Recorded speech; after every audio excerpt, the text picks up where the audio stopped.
কি রাগ করলা, বলো বিসমিল্লাহ, বলো সুবহানাল্লাহ। এই কথাটা যে ভাইরাল, এটা বললে আমলনামায় গুনাহ উঠে যেতে পারে যে কারণে, এবং কি এটা মারাত্মক একটা বিষয়। দুইটা বিষয় এখানে রয়েছে। আপনারা দেখছেন যে কিছুদিন পর পরই সোশ্যাল মিডিয়াতে একটা ট্রেন্ডিংয়ে আসে, কাঁচা বাদাম থেকে শুরু করে একটার পর একটা ওই কিরে মধু মধু এরকম জিনিস পোলাপান এটা ছড়ায়। তো এই যে একটা দেখলাম ভিডিওতে সোশ্যাল মিডিয়াতে, হাত দেখতেছে গণকের মতো, সে হাত দেখাচ্ছে আর এমন কথা বলতেছে যেটা জীবন সকলের জীবনের সাথে মিলে যেতে পারে।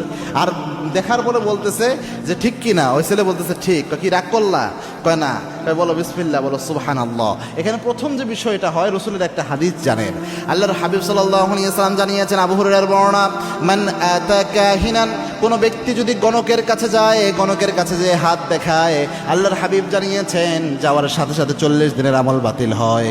আরেক বর্ণনায় এসেছে, আল্লাহর হাবিব বলেছেন রসুলের উপর যা নাজিল হয়েছে সব কিছু অস্বীকার করার গুনাহ আল্লাহ আমলনামায় দিয়ে দেয়।